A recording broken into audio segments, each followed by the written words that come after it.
I've said it before, but this time I think I mean it. It's starting to come together, Charlie. It's starting to come together. It's been a wild week and a half or so since our last episode. More about how I still plan to cut that time here on the next View from Outside the Tank.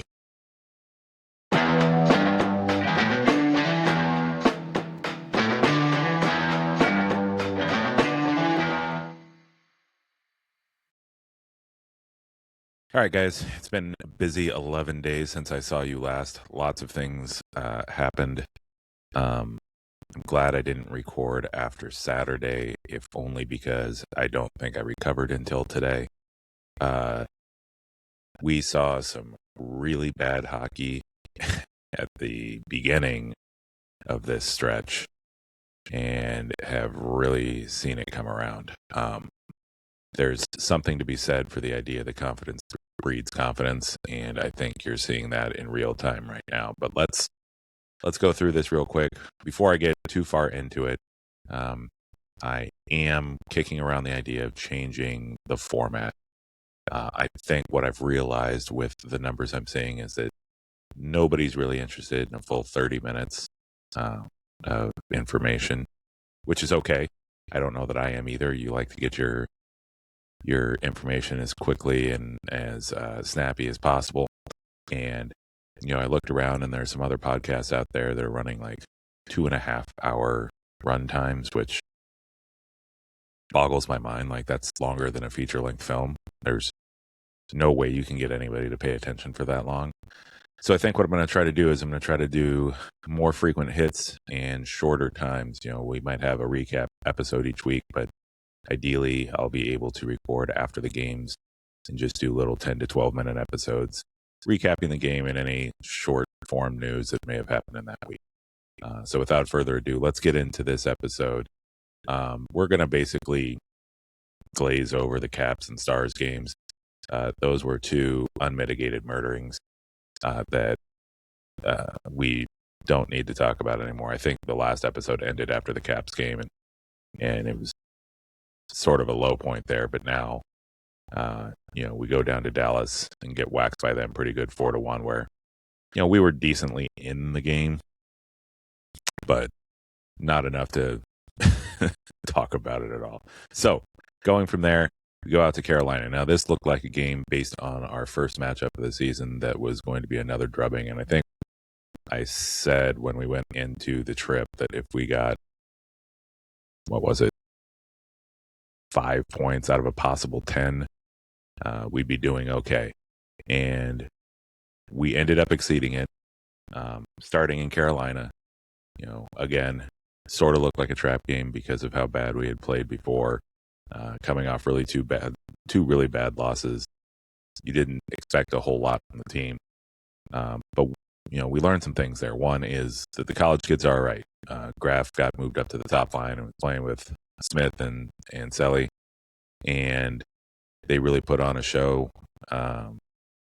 First goal, Smith getting the turnover, getting it to Celebrini, who is able to just throw it at Graf's tape for the first goal of the game. There aren't a lot of guys in the NHL that can just find other players' tape, and what he's doing right now is pretty freaking impressive. Like I said, it was it was a good change up from the first matchup. I believe we started Askarov in this one, and he looked good. But I don't want to say we dominated, but kind of. We definitely outplayed them on their ice, and that is not something I expected. Just like almost every other game, we had that one period where, and I believe this time it was the third period. It's been too long. This is why I need to record more frequently. In the third period where they really took it to us because they knew they needed to come back and score. But to me, that's part of it, right? That's part of the growth of the team. I think we need to get to a point where we have those leads going into the third period and we don't let up. I have seen a handful of leads so far this season where we get up and we're up in the third period and then we switch back to, a 2-1-2 forecheck, or we kind of what the British in soccer parlance called park the bus, where we just basically, drop everybody back on defense and don't worry about still scoring. And I think that we need more of these third period leads so that we can teach ourselves that that is not the way to win hockey games. You need to keep pressuring up front, because when another team's down, I don't care how good they are. When another team's down, they're going to squeeze the stick a little harder. They're going to do some things that if you're playing right and if you're closing the gaps on them, you're going to force them into mistakes that they wouldn't otherwise make because they're too worried about getting their goals back. And so I think even in this game a little bit, we sat back. That's not to say that Carolina couldn't exert their will on us normally, but I think that it's exacerbated when we sit back. I don't think that we have the defensive prowess to switch from all gas, no brakes to park the bus and make it work.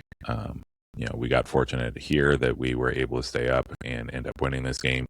But I think that's something that going forward, you want to look at the team hopefully getting away from and continuing to put pressure on the teams, foot to the throat sort of thing. Like, don't waste your time letting them come up for air. Just keep going at it. After the Canes game, which was a huge win for us, so now we're at 2 points out of possible 4 on the road trip after the Dallas and Carolina games. We went to play the Flyers, which felt like, looking at the schedule, probably the most winnable game of the 5. And we did not disappoint in completely flipping that upside down and not playing well and losing 4-1 to the Flyers. What we learned here is that we're still young and we're still going to come up with some duds, and this for sure was a dud. We got hit with some late in the period goals, which are always going to be soul crushing, even more so when you're a fairly young team. And it just wasn't great. We had Askarov, who was out sick for this matchup, so we had to use the e-bug, or emergency backup goaltender.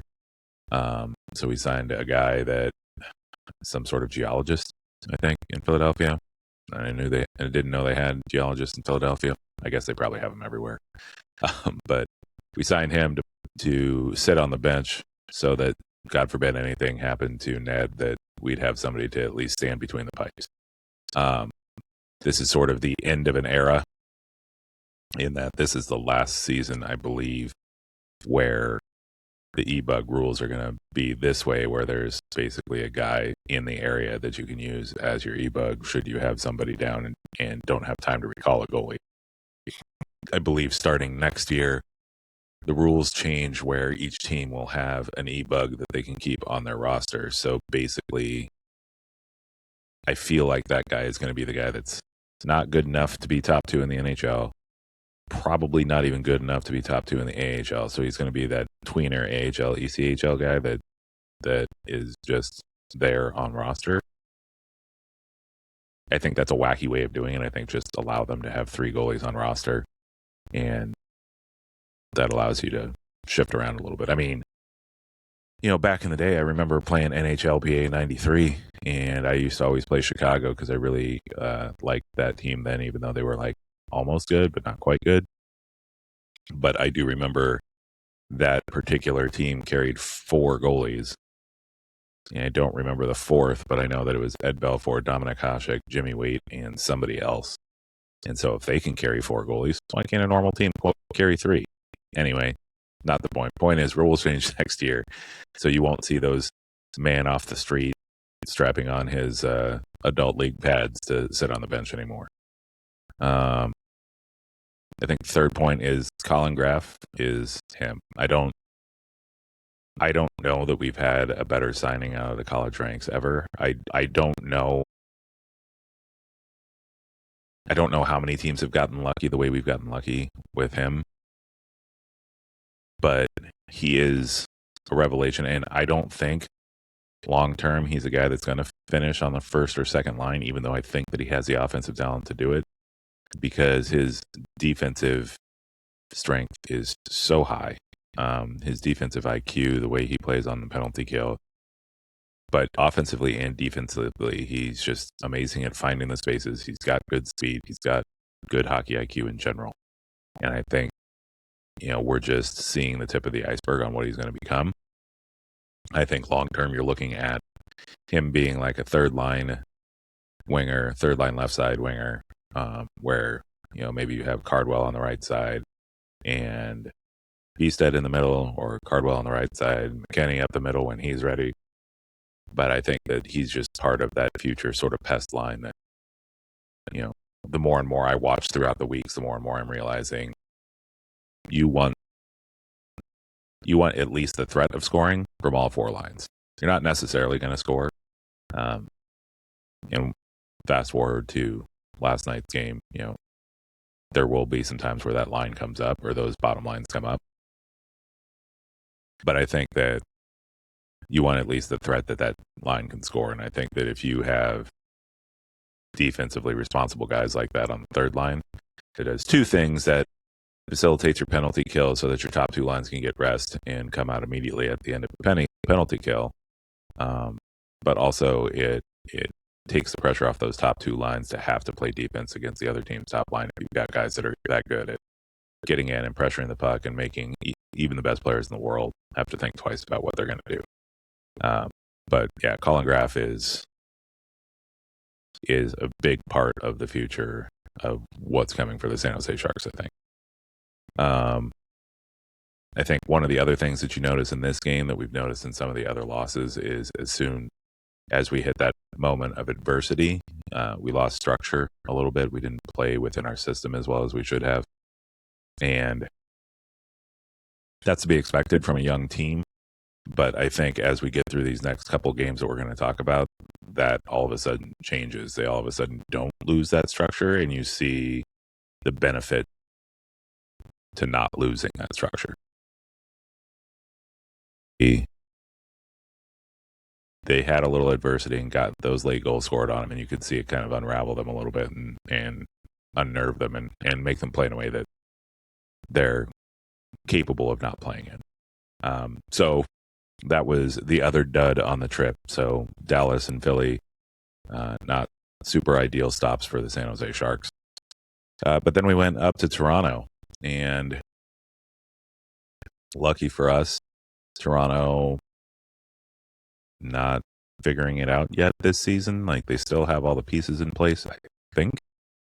Obviously losing Marner is probably a bigger deal than they want to admit, but shouldn't be as big a deal as it seems to be looking. And before I get too deep into it, like, I just need to figure out, does Craig Berube hate William Nylander? The line that he was on ended up scoring one of the goals. But to take one of the better scorers in the league and put him with Dakota Joshua and Nick Waugh, like, you may as well just say that you don't want him on the team anymore. Like, those two guys shouldn't be on any team, period. And for some reason, they're on your third line, centered by one of the better players in the league when he's going. I just don't get it, and I feel bad for him, and I want to start a hashtag free Nylander movement. But aside from that, getting into the game, Delandry gets that breakaway, ends up earning a penalty shot, and surprising no one. No offense to Delhi, because love the kid. He's not a pure goal scorer. He generates good chances, but doesn't really know how to finish them. And so gets the penalty shot, unsurprising to no one, does not score. And it makes me think that, should there be a tweak to the penalty shot rules? Like, I feel like the reason that you get a penalty shot is because the penalty, in part, is so egregious that it truly stops a scoring chance from happening, right? Like, that's the major part of the rule. But the egregious part is the part that I'm more interested in. Like, if you get a penalty shot and you don't score, to me, that's not really an advantage. Like, if you go back and you look through all the shootouts that happen in the league, the amount of guys that score in a shootout is so incredibly low. I would bet that it's lower than the overall. I should have looked this up. I would bet that that success rate is lower than the overall success rate of power plays in the league. And so, to me, there are two ways to handle that problem. Either one, on a penalty shot option, you would get the opportunity to take the penalty shot, or you could opt for the 2-minute power play. Or what I think would be better than that is you get the penalty shot and then you get a 1-minute power play if you don't score the penalty shot. I just think that when a penalty shot happens to the wrong guy or just in the wrong moment, it's not really an advantage. And like that penalty, if the defender's on the other side, ends up being a 2-minute penalty, which is more of an advantage than winning the race to the puck, getting out ahead, and now you have one chance to make it count. And that's ridiculous. Those rules need to change. It also doesn't help when you have unquestioned giants playing in net. Dennis Hildeby, I think his first name's Dennis. I hope it is, because that's like a great name for a hockey player. I know his last name's Hildeby, and he is sort of the new starter for Toronto, at least while Stolarz is out. But he is nothing short of a giant. He's, I think they said 6'8", 235, which means when in a crouch, he takes up 4 feet high by about 6 feet wide, or the entire area of the net. And obviously, you can't tell a player that he can't play a position because he's too big for it. But it does change the way that you attack, and I think we saw the Sharks adjust to that and learn how to make that attack. But it means a lot of side-to-side play and get him moving, because there is one thing about very big guys, is that momentum does carry them a little bit further. And so if you can get them going side to side, you're more likely to get them out of position. And the other thing you do is you take shots from straight on where they can't possibly cover every single corner, and you hope that you take the perfect shot. And I think both of those things kind of happened in this game. I know that the biggest part to us winning, probably, and it's not just in this game, it happened in the Penguins game quite a bit too, but is Wenberg and his net front presence. That's English. He has done an exceptional job of, he may not always factor in on the scoring on a play. And I don't think Wenberg's big enough to do this, but he seems to have a real knack for being in the right place at the right time in front of the net. Like, he either is there and slides in the right direction to open up the other side for the shooter, or he stands there and just occupies the defenseman enough where now the defenseman is in essence setting the screen on his own goalie. Whatever it is, he's doing a great job. And it's resulting in goals for the Sharks, which is awesome. So he was a big part of this win and got us to the point where we're at 4 points on the trip. So 1 point shy of where we want to be with 1 game to go, rolling into Pittsburgh. And Pittsburgh's been playing quite a good season so far. And we caught them right after the trade that sent Skinner to Pittsburgh and Jari to Edmonton, which in some ways is good because we didn't have to play Tristan Jari, who had shut us out in the previous matchup this season. And I guess unluckily didn't get Stuart Skinner, who's been in dumpster fire for most of the season, but we ended up going against Seeloffs, who I believe used to be with the Canucks, and really is probably the reason they picked up an expiring contract in Skinner, because between him and, I can't remember, their guy in the AHL who's been really, really good, it looks like they're looking to be set at goalie for a while. And it started ugly, and I don't know how to say this in any other way, but by the end of the game, holy shit was the only response I had. I haven't seen a game like this since Game 7 of the Vegas series in the 2019 playoffs. And it's obviously different, and it's just a regular season game in December, but it was a different kind of comeback, and it's the kind of thing that now you start to believe. Now you start to believe that the playoffs are a reality. You know, still may not get there, and that's okay. But I know what we're not this year. And that's important because it's been 2 years running of being that. We're not the worst team in the league. And we're a team that other teams actually have to prepare for now. And their good guys have to be at their best if they're going to beat us. Because it was unreal. We get that 1-0 lead. Klingberg still making his mark. We're doing good work. And but we go into the first intermission 1-1. You're feeling good. Improved Pittsburgh team, playing the way that you expect a Crosby-led team to play.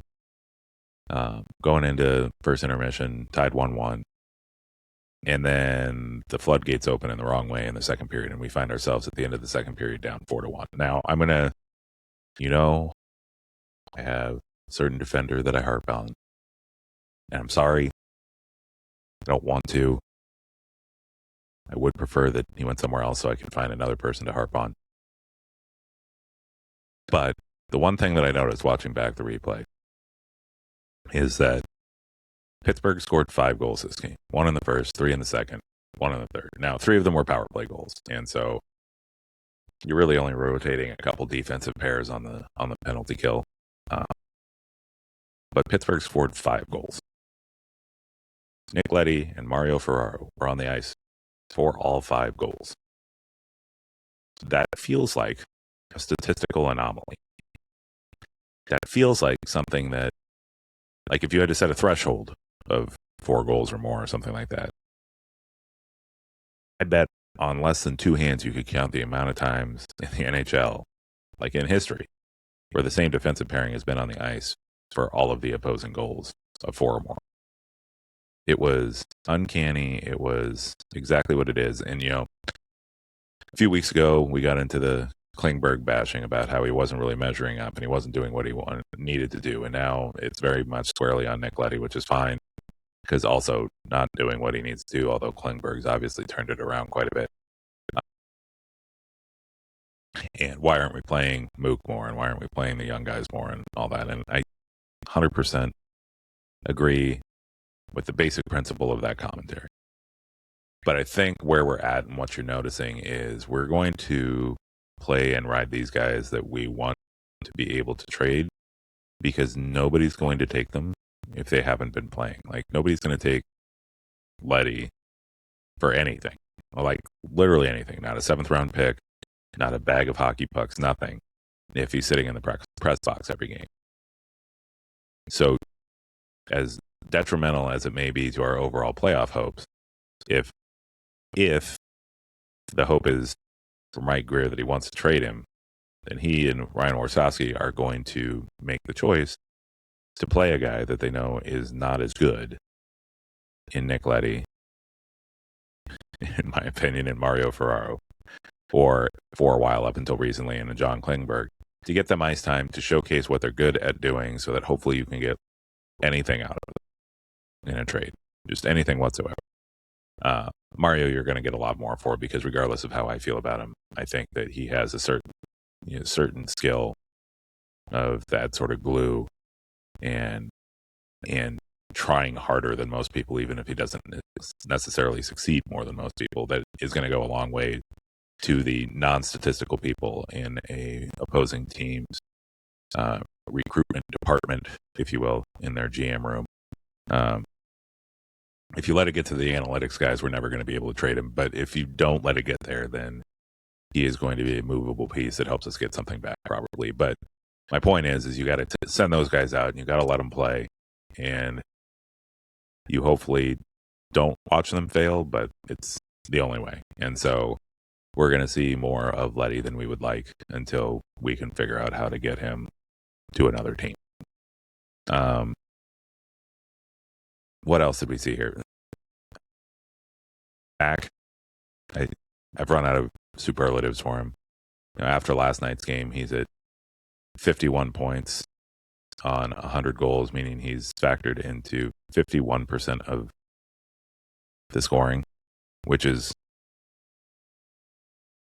I don't even know how to qualify that. And I'm sure there are other players that have done that. I'm sure Gretzky in his prime, when he was putting up 200 something points, was probably worth more than 50% of his team scoring. But like, what? That's unreal. And he's coming for the crown. And for him to do it in Pittsburgh against the guy that has been wearing the crown for a while. And keep in mind, like, obviously Connor McDavid's out there and he would have something to say about this. Connor McDavid hasn't won anything, and Mac hasn't yet either. But Sid has. And no matter how much we try to avoid it, because I don't think you want to put this pressure on somebody like Mac, although I'm sure he can handle it. He is as close to the next Crosby as we've seen, from a compete level, from a hockey IQ level, all of it. Like, he's just He's just that dude.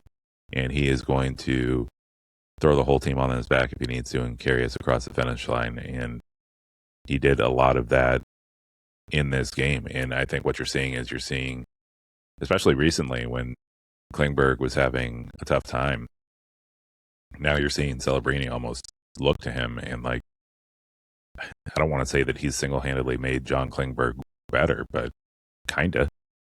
He keeps finding him in good spots. He keeps working with him because Klingberg at his best is not particularly good defensively, but is really good offensively. And he's at a point now after last night's game, he's at 8 goals. His career high, no matter how good he's been offensively, it's mostly been from an assist standpoint. His career high is 13. We're not even halfway through the season. That means he could get to potentially 20 goals by the end of the season playing this way. And that would be, 2.5 times his career high, which is, or not 2.5 times, 1.5 times basically his career high, which is insane to think about. After a couple of years of being injured and clearly not being able to move the way he used to, that would be unreal for him to get to that 20. Even if he gets to 15 and just clears it by 2, like that's still amazing. But you're seeing Matt kind of incorporate him, and you don't see it anymore really than in this game on the game winner. I can say something about every goal because everything had something special to it for sure. Just watching, to me, the Eklund and Toffoli goals are the perfect examples of the sort of never say die attitude that we have now. You're not going to count us out in any game. And I hope that they can carry that every day going forward. I really hope they can carry it next Tuesday because I really want to see them win in Vegas because I still haven't yet. But I think that when you see Klingberg dive through, get the puck up and score that goal, or you see Toffoli, same thing, it comes off and he, in a diving motion is able to put it up and over for the goal. I think what you're seeing is that never say die attitude, but a game-winning goal. First of all, for Graf to see that stretch pass and make it happen. Now, Kling, lost it a little on the first touch, but I think that almost helped the play a little bit because he loses it a little bit on that first touch, then has to kind of change the path that he was going to take into the zone. And then one of, generationally, the best two-way forwards is coming at him. He suckers him in and pulls him in, and then pushes it straight through him and goes to the other side.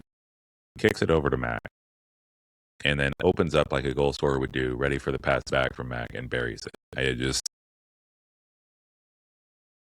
It was unreal, and I lost my mind. I don't know how last night, the Flames game, Randy Hahn had any voice. There are a lot of teams I watch where you can tell their announcers are cheerleaders. And over the course of 35 years, I've gone in and out on that with Randy a little bit. But he's always provided a fairly reasonable and fair assessment of each game as it's happening.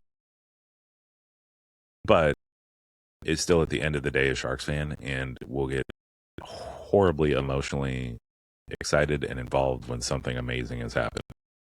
And where for a lot of people that could be a fault, for Randy it creates sentiment.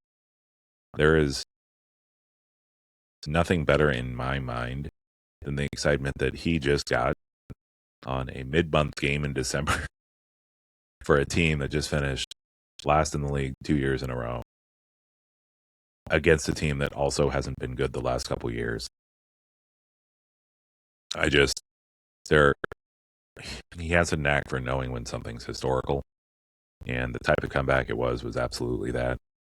And you can't listen to him make his calls for that game and not find yourself rooting for the Sharks a little, even if you're not a Sharks fan, and getting emotional if you are a Sharks fan, because I sure as hell did. Amazing stuff. Randy, always a professional. Randy and Drew not knowing entirely what to say, but Randy always finds a way, like just encapsulate it perfectly, and he does a good job.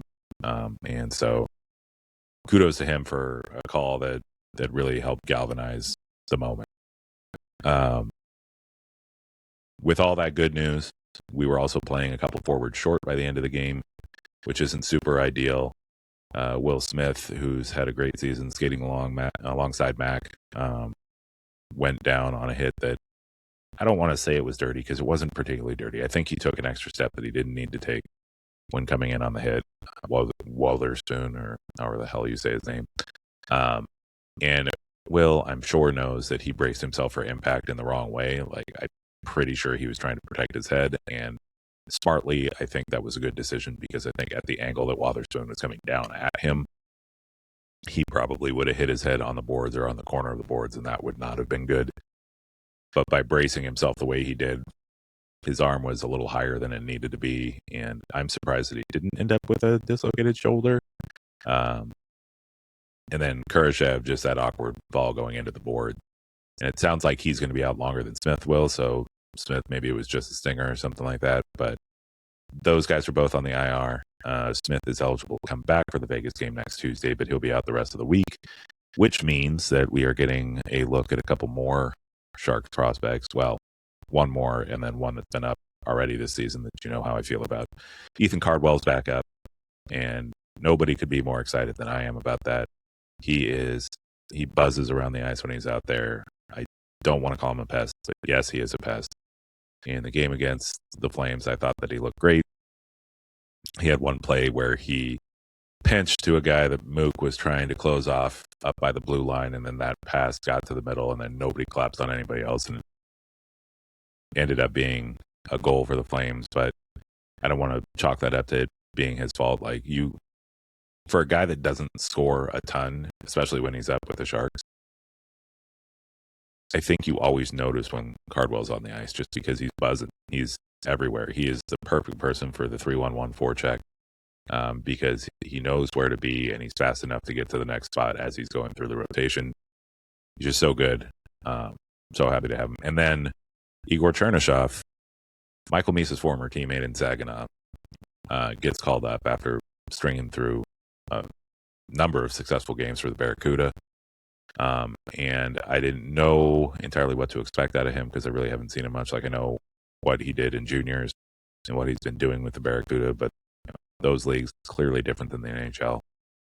And so that gets us to the Flames game, and he played on a line with Graff and Celebrini, and he was a perfect match for that line.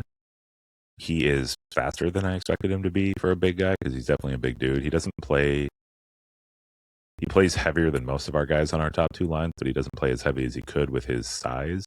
Although I think that's more a result of him being 20 years old still, and not fully filling out to what he's going to be at. Like, I think you're going to see him be that true new prototypical power forward, where he knows how to play the body but can absolutely bury any shot that you send his way.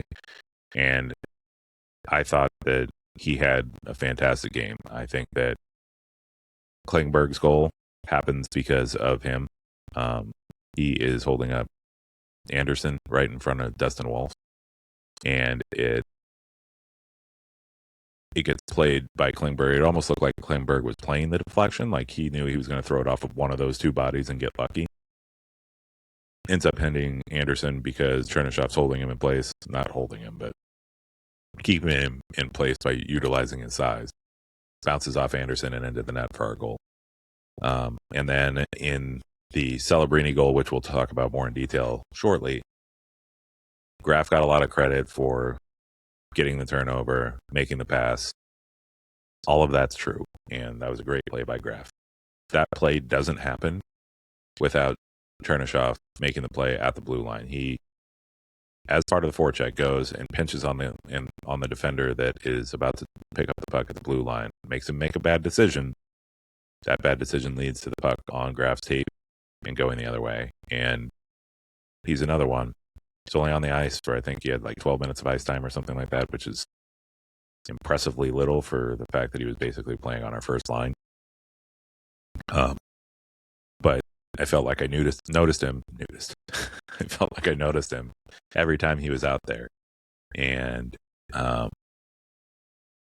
yeah, if I can notice him every time that he's out there for 12 minutes, like just wait till he starts hitting 15, 16, 17, 18 minutes a night. You're going to see him all over the ice. And they didn't even utilize him. Like, he's been playing penalty kill a lot with the Barracuda.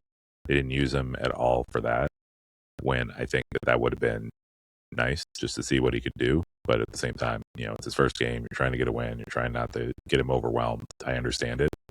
But if he's up for a while, I wouldn't be surprised if we start seeing him in penalty kill situations and 6-on-5 situations where the other team has to go way pull. So, but I thought he had a fantastic first game, and I can't wait to see what the future holds, not just for this call up, but for future seasons. Like, I think if he is a sign of the wave of talent that we have coming, we're going to be real good, real fast. Mac, again, defying all expectations. On Klingberg's goal, nice little sort of give and go with him. And what didn't seem to be said during the telecast and all, and nobody's really said yet, is the saucer pass that he put on Klinger's tape was unbelievable. He was, 10 to 12 feet from the defender between them, and threw up a saucer pass that couldn't have gotten more than 6 to 8 inches off the ice, or 6-7 inches off the ice, and dropped straight back down to the ice, laid flat, and got to Klingy's stick. And there are guys that have been in the league forever that are incapable of that pass. And I just think that, it's another example of the type of all-around player he is. There are all-around players that play a 200-foot game, and they are either a goal scorer or a passer, and somehow he's all of it. And it's so fun to watch.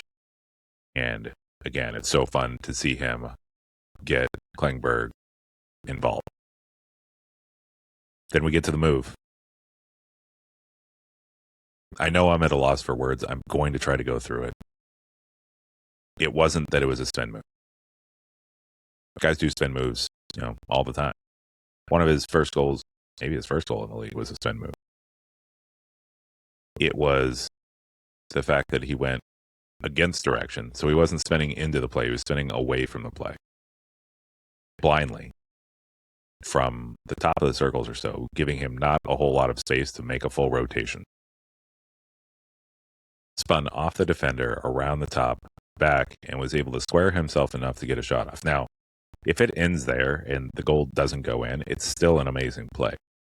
That's doing a reverse spin basically in a phone booth. That is not enough time to get that spin off and square up to be able to take a shot. The fact that he takes a shot and hockey god's playing in his favor, comes off of Dustin Wolf, hits him in the hip and goes in. Now it's a goal that'll live in infamy. You can't teach that. You can't teach somebody to have the instinct to make a play like that. It was unbelievable. Definitely lucky. But would have been just as beautiful even had he not found a way to get the puck across the line. It was just so good. And like I said, I've run out of superlatives. The kid's amazing. 51 points on a total of 100 Sharks goals. There's nothing more you can say. He is the heartbeat of the team, and if we slap the C on him tomorrow, I'd be just as happy as I am now with nobody having the C. But there's no way that kid's not the next captain of the team.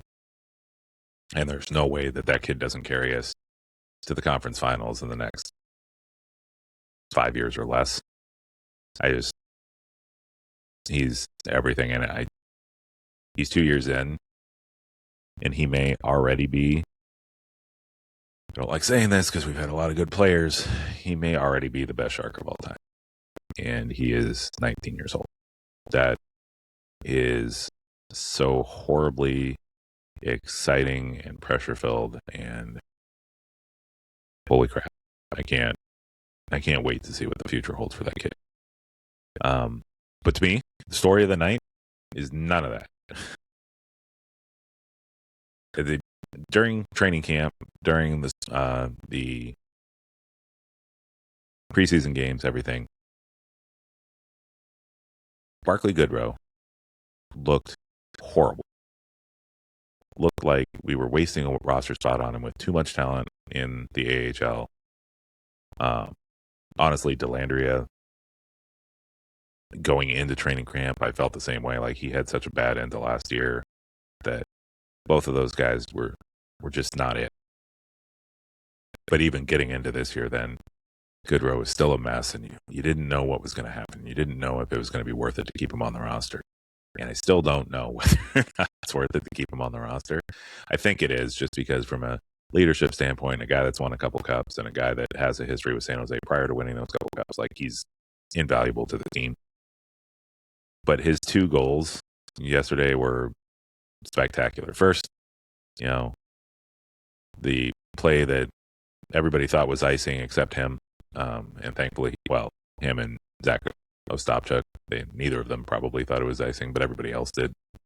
To go and play that, I don't know what the Flames defenders are doing.